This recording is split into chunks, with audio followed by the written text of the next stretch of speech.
I had started the short story, Temporary Matter, and we had proceeded uh, to the first few characters, or rather chapters. Now let us look at the text once again. So here is the text. I hope you can see the text. This is the text,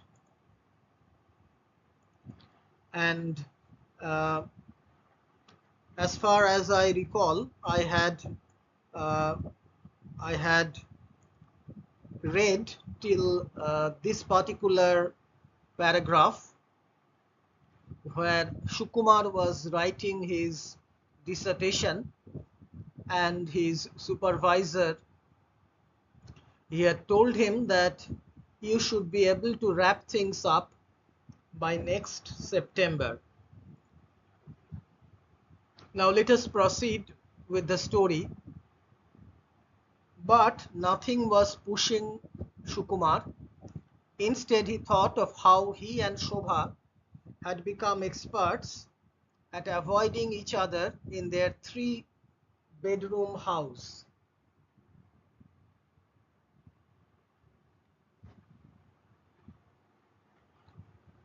Spending as much time on separate floors as possible. He thought of how he no longer looked forward to weekends when she sat for hours on the sofa with her colored pencils and her files, so that he feared that putting on a record in his own house might be rude. He thought of how long it had been since she looked into his eyes and smiled, or whispered his name on those rare occasions they still reached for each other's bodies before sleeping. So here, actually, the writer, Jhumpa Lahiri, is emphasizing on the, the mental gap, the barrier that has arisen between Shukumar and Shobha.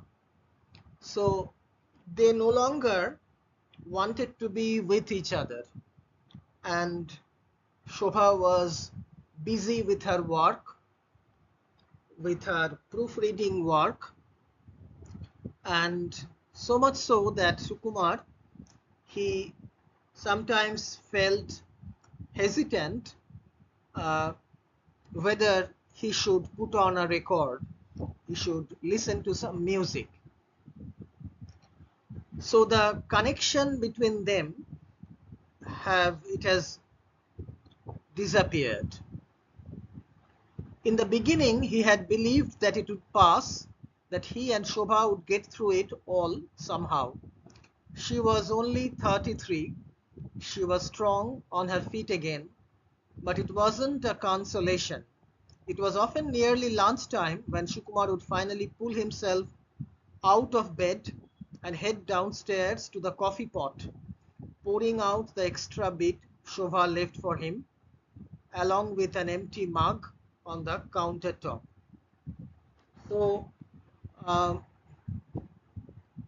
Shukumar had the feeling that maybe this gap that had come about between them, that would go away with time, and he felt that since Shobha was young, she was only 33 years old, and she was quite strong, she would get over this trauma. And he often got up late, very late, when it was almost lunchtime, and he made himself, or rather he poured out the coffee that had been left over by his wife. Shukumar gathered onion skins in his hands and let them drop into the garbage pail on top of the ribbons of fat he had trimmed from the lamb. He ran the water in the sink, soaking the knife and the cutting board, and rubbed a lemon half along his fingertips to get rid of the garlic smell, a trick he had learned from Shobha. It was 7:30. Through the window he saw the sky like soft black pitch. So Shukumar was preparing food. He had peeled the onions, and he had uh, also prepared the meat. And it was 7:30 in the evening. Uneven banks of snow still lined the sidewalks, though it was warm enough for people to walk about without hats or gloves. Nearly 3 feet had fallen in the last storm, so that for a week people had to walk single file in narrow trenches. For a week, that was Shukumar's excuse for not leaving the house. But now the trenches were widening and water drained steadily into grates in the pavement. So now, even though it had been snowing heavily, now the snow was actually, it was not there, and Shukumar had not really wanted to go out, because as we saw at the beginning of this story, that he was staying indoors. He was not going out of the house, and for 2 days he had not gone to fetch the mail, or he had not gone outside. The lamb won't be done by 8, Shukumar said. We may have to eat in the dark. So the lights would go off at 8 o'clock, and therefore, since the meal won't be prepared before 8, Shukumar informed his wife that they would have to eat in the dark. We can light candles, Shobha suggested. She unclipped her hair, coiled neatly at her nape during the days. Nape means the back of the neck, and pried the sneakers from her feet without untying them. I'm going to shower before the lights go, she said, heading for the staircase. I'll be down. So she was going to take a bath. Shukumar moved her satchel and her sneakers to the side of the fridge. She wasn't this way before. She used to put her coat on a hanger, her sneakers in the closet, and she paid bills as soon as they came. But now she treated the house as if it were a hotel. The fact that the yellow chintz armchair in the living room clashed with the blue and maroon Turkish carpet no longer bothered her. On the enclosed porch at the back of the house, a crisp white bag still sat on the wicker shade, filled with lace she had once planned to turn into curtains. So here in this paragraph, we see how Shukumar is thinking about the way his wife has changed since that tragedy. Previously, when she had come home, she would put her coat on a hanger, her sneakers or that shoes in the closet, and she would pay the bills. But things have changed now. She regarded the house as a kind of hotel. So she was no longer interested in keeping everything neat and clean. Now the yellow chintz armchair. The word chintz actually it means cotton textile, and this fabric emerged from India in the 16th century. So the armchair was yellow in color, and the Turkish carpet on the floor was blue and maroon. So these colors did not match. But Shobha was oblivious to that. Previously, she would notice the fact that those colors were not matching, and perhaps she would change one of the furniture, uh, the armchair, or she would change the carpet. But now she did not bother to do so. And at the back of the house, in the space, there was a white bag still on the wicker shay.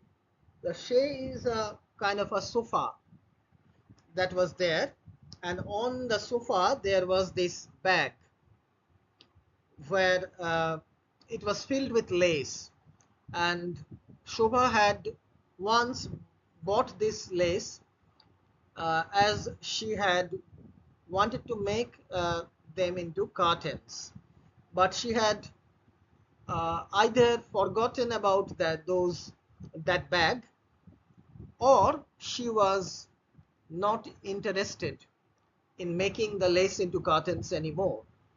So the change that had come over Shobha, that is being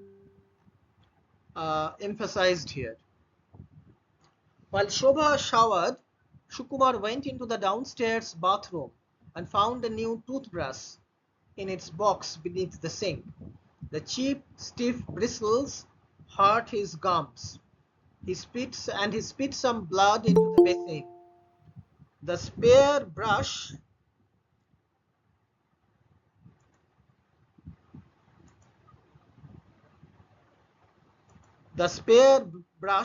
was one of many stored in a metal basket.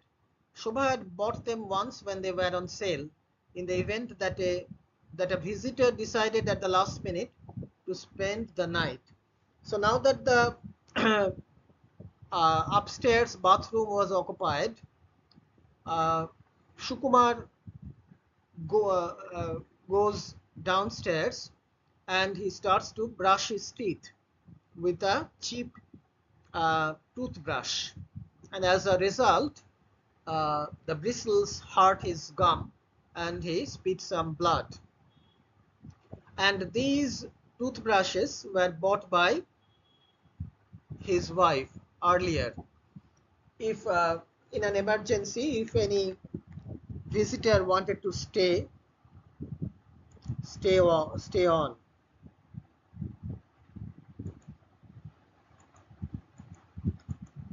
So everything was in a state of neglect, as we can see here. It was typical of her. She was the type to prepare for surprises, good and bad. If she found a skirt or a purse she liked, she bought two. She kept the bonuses from her job in a separate bank account in her name. It hadn't bothered him. His own mother had fallen to pieces when his father died. Abandoning the house he grew up in and moving back to Calcutta, leaving Shukumar to settle it all. So here is some information about Shobha. The fact that she kept the bonuses that she earned from her salary in a separate account. And we learn about Shukumar's mother, who had been really mentally disturbed when her husband, that is Shukumar's father, had died, and she had gone back to Calcutta. He liked that Shobha was different. It astonished him, her capacity to think ahead. So Shobha was always thinking ahead. She would buy two things if there was need for one. When she used to do the shopping, the pantry was always stocked with extra bottles of olive and corn oil, depending on whether they were cooking Italian or Indian.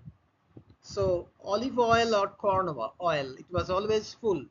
There were endless boxes of pasta in all shapes and colors, zippered sacks of basmati rice, whole sides of lambs and goats from the Muslim butchers at Haymarket, chopped up and frozen in endless plastic bags. So a lot of food was being kept. Uh, the quantity was huge. Every other Saturday they wound through the maze of stalls Sukumar eventually knew by heart. He watched in disbelief as she bought more food, trailing behind her with canvas bags as she pushed through the crowd, arguing under the morning sun with boys too young to shave but already missing teeth, who twisted up brown paper bags of artichokes, plums, ginger root and yams and dropped them on their scales and tossed them to Shobha one by one. So she was a person who wanted to buy things, vegetables and other food items, and Shukumar followed her as she went on her shopping spree. She didn't mind being jostled even when she was pregnant. She was tall and broad-shouldered, with hips that her obstetrician assured her were made for childbearing. During the drive back home, as the car carved along the Charles, they invariably marveled at how much food they had bought. So it was a huge quantity of food that they ultimately brought home. And sorry, here we get a picture of how Shobha used to be quite enthusiastic in buying food. But now it was all over. It never went to waste. When friends dropped by, Shobha would throw together meals that appeared to have taken half a day to prepare. From things she had frozen and bottled, not cheap things in tins, but peppers. She had marinated herself with rosemary and chutneys that she cooked on Sundays, stirring boiling pots of tomatoes and prunes. So these are the food items that she would prepare. Her labeled mason jars lined the shelves of the kitchen in endless sealed pyramids. Enough, they had agreed, to last for their grandchildren to taste. So the quantity was so huge that even their grandchildren would be able to eat them. So it would last for a long, long time. They had eaten it all by now. Shukumar had been going through their supply steadily, preparing meals for the two of them, measuring out cupfuls of rice, defrosting bags of meat day after day. He combed through her cookbooks every afternoon, following her penciled instructions to use 2 teaspoons of ground coriander seeds instead of 1, or red lentils instead of yellow. So there were the instructions that Shobha had given earlier, and Shukmar was now following them, now that Shobha did not take any interest in cooking. Each of the recipes was dated, telling the first time they had eaten the dish together. April 2, cauliflower with fennel. January 14, chicken with almonds and sultanas. Now sultana, actually it is a small light brown seedless raisin used in puddings and cakes. So it is a kind of a seedless raisin. He had no memory of eating those meals, and yet there they were, recorded in her neat proofreader's hand. Shukumar enjoyed cooking now. It was the one thing that made him feel productive. If it weren't for him, he knew, Shobha would eat a bowl of cereal for her dinner. So Shobha was not at all interested in cooking now. Such a change has come over her. And it was Shukumar who now did all the cooking.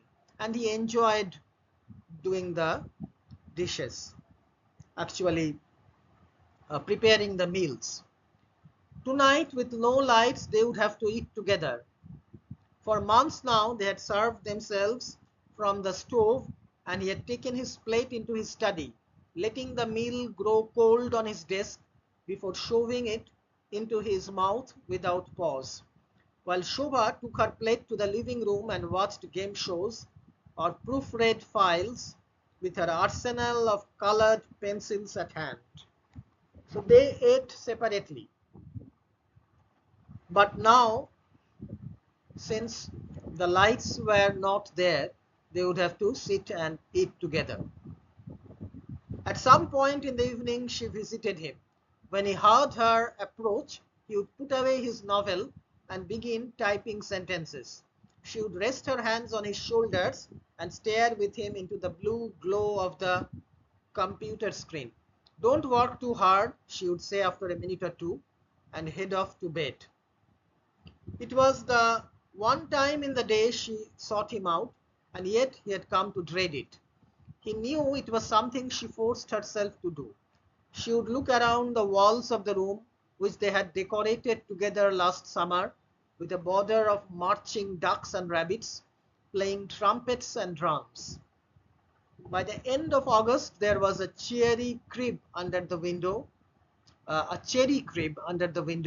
a white changing table with mint green knobs, and a rocking chair with checkered cushions. Sukumar had disassembled it all before bringing Shobha back from the hospital, scraping off the rabbits and ducks with a spatula. Now, sorry. So,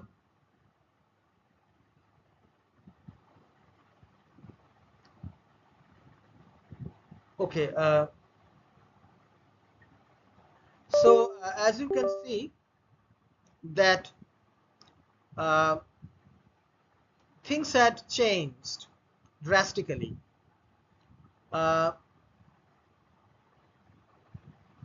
For some reason, the room did not haunt him the way it haunted Shobha. In January, when he stopped working at his carrel in the library, he set up his desk there deliberately, partly because the room soothed him and partly because it was a place Shobha avoided.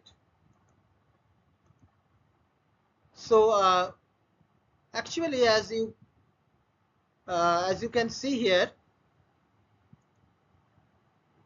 that when Shobha had been pregnant, she had been pregnant, and they had prepared the nursery for the child with all these wallpapers and the way they had bought this crib and the changing table, the rocking chair, but everything was actually, it came to nothing. So Shobha did not want to come to this room, and before bringing her from the hospital, Sukumar had disassembled everything. Sukumar returned to the kitchen and began to open drawers. He tried to locate a candle among the scissors, the egg beaters and whisks, the mortar and pestle she had bought in a bazaar in Calcutta, and used to pound garlic, cloves and cardamom pods back when she used to cook. He found a flashlight but no batteries, and a half-empty box of birthday candles. Shobha had thrown him a surprise birthday party last May. 120 people had crammed into the house, all the friends and the friends of friends they now systematically avoided. So these candles were the leftover candles from that birthday party. Bottles of Vinio Verde had nested in a bed of ice in the bathtub. Shobha was in her 5th month, drinking ginger ale from a martini glass. She had made a vanilla cream cake with custard and spun sugar. All night she kept Sukumar's long fingers linked with hers as they walked among the guests at the party. So here it is a flashback to the month of May in the previous year, when actually it was Sukumar's birthday. and they had thrown a party, and a lot of people, 120 people. So you can imagine the number of friends and the friends of friends who came into that party. Vinho Verde, actually it is a kind of wine, Portuguese wine or green wine. So everything was prepared. Since September, their only guest had been Shobha's mother. She came from Arizona and stayed with them for 2 months after Shobha returned from the hospital. She cooked dinner every night, drove herself to the supermarket, washed their clothes, put them away. She was a religious woman. She set up a small shrine, a framed picture of a lavender-faced goddess, and a plate of marigold petals on the bedside table in the guest room, and prayed twice a day for healthy grandchildren in the future. She was polite to Shukumar without being friendly. She folded his sweaters with an expertise she had learned from her job in a department store. She replaced a missing button on his winter coat and knit him a beige and brown scarf, presenting it to him without the least bit of ceremony, as if he had only dropped it and hadn't noticed. She never talked to him about Shobha. Once, when he mentioned the baby's death, she looked up from her knitting and said, "But you weren't even there." So this is the description of Shobha's mother, who did not live with them but who came from Arizona, and this is a description of how religious she was and how, as if she indirectly blamed Shukumar for not being with Shobha when their baby had died. It struck him as odd that there were no real candles in the house, that Shobha hadn't prepared for such an ordinary emergency. He looked now for something to put the birthday candles in and settled on the soil of a potted ivy that normally sat on the window sill over the sink. Even though the plant was inches from the tap, the soil was so dry that he had to water it first before the candles would stand straight. So he found a makeshift kind of a candelabra. He pushed aside the things on the kitchen table, the piles of mail, the unread library books. He remembered their first meals there, when they were so thrilled to be married, to be living together in the same house at last, that they would just reach for each other foolishly, more eager to make love than to eat. He put down 2 embroidered placemats, a wedding gift from an uncle in Lucknow, and set out the plates and wine glasses they usually saved for guests. He put the ivy in the middle, the white-edged, star-shaped leaves guarded by 10 little candles. He switched on the digital clock radio and tuned it to a jazz station. So in this way, they prepared for the meal in the darkness. They had to light those candles. "What's all this?" Shobha said when she came downstairs. Her hair was wrapped in a thick white towel. She undid the towel and draped it over a chair, allowing her hair, damp and dark, to fall across her back. As she walked absently toward the stove, she took out a few tangles with her fingers. She wore a clean pair of sweatpants, a t-shirt, and old flannel robe. Her stomach was flat again, her waist narrow before the flare of her hips, the belt of the robe tied in a floppy knot. It was nearly 8. Shukumar put the rice on the table and the lentils from the night before into the microwave oven, punching the numbers on the timer. So in this way, they were preparing to eat their dinner. "You made Rogan Josh," Shobha observed, looking through the glass lid at the bright paprika stew. Now, Rogan Josh is it is an Indian or lamb or goat curry with a lot of spices. That is tomato curry sauce, like that. And paprika stew It is paprika is another spice, a kind of spice made from dried and ground red peppers, and also made from capsicum. Uh, Shukumar took out a piece of lamb, pinching it quickly between his fingers so as not to scald himself. He prodded a larger piece with a serving spoon to make sure the meat slipped easily from the bone. "It's ready," he announced. The microwave had just beeped when the lights went out and the music disappeared. "Perfect timing," Shobha said.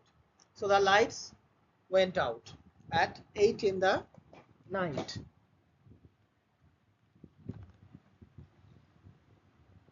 All I could find were birthday candles. He lit up the ivy, keeping the rest of the candles and a book of matches by his plate. "It doesn't matter," she said, running a finger along the stem of her wine glass. "It looks lovely." Shobha liked eating by the candle lights. In the dimness, he knew how she sat, a bit forward in her chair, ankles crossed against the lowest rung, left elbow on the table. During his search for the candles, Shukumar had found a bottle of wine in a crate he had thought was empty. He clamped the bottle between his knees while he turned in the corkscrew. He worried about spilling, and so he picked up the glasses and held them close to his lap while he filled them. They served themselves, stirring the rice with their forks, squinting as they extracted bay leaves and cloves from the stew. Every few minutes, Shukumar lit a few more birthday candles and drove them into the soil of the pot. So this is the description of how they were eating. "It's like India," Shobha said, watching him tend his makeshift candelabra. "Sometimes the current disappears for hours at a stretch. I once had to attend an entire rice ceremony in the dark. The baby just cried and cried. It must have been so hot." So Shobha recalled about a time when she had attended a rice ceremony in the dark. Their baby had never cried, Sukumar considered. Their baby would never have a rice ceremony, even though Shobha had already made the guest list and decided on which of her three brothers she was going to ask to feed the child its first taste of solid food. At 6 months if it was a boy, 7 if it was a girl. So she had made all the plans beforehand, but unfortunately it all came to nothing. "Are you hot?" he asked her. He pushed the blazing ivy pot to the other end of the table, closer to the piles of books and mail, making it even more difficult for them to see each other. He was suddenly irritated that he couldn't go upstairs and sit in front of the computer. So he wanted to go away from there. "No, it's delicious," she said, tapping her plate with her fork. "It really is." He refilled the wine in her glass. She thanked him.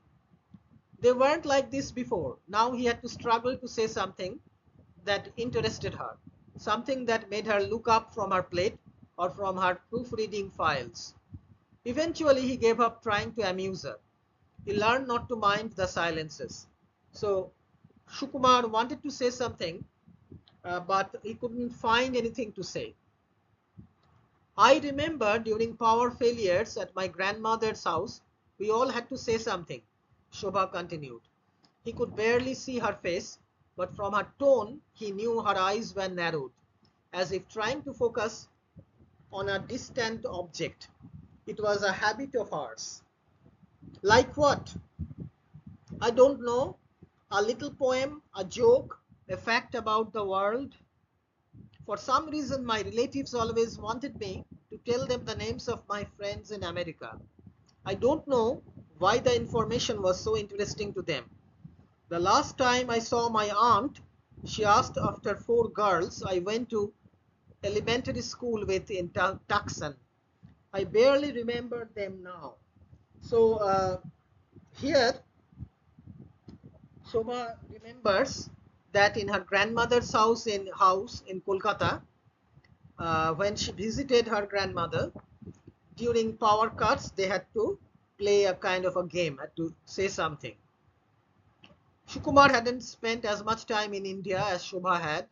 His parents, who settled in New Hampshire, used to go back without him. The first time he had gone as an infant, he had nearly died of amoebic dysentery. His father, a nervous type, was afraid to take him again, in case something were to happen, and left him with his aunt and uncle in Concord. So Shukumar did not go back to India often like Shobha did. As a teenager, he preferred sailing camp or scooping ice cream during the summers to going to Calcutta. It wasn't until after his father died in his last year of college that the country began to interest him, and he studied its history from course books as if it were any other subject. He wished now that he had his own childhood story of India. So he was not so familiar with India like his wife. Let's do that, she said suddenly. Do what? Say something to each other in the dark? Like what? I don't know any jokes. No, no jokes, she thought for a minute. How about telling each other something we have never told before?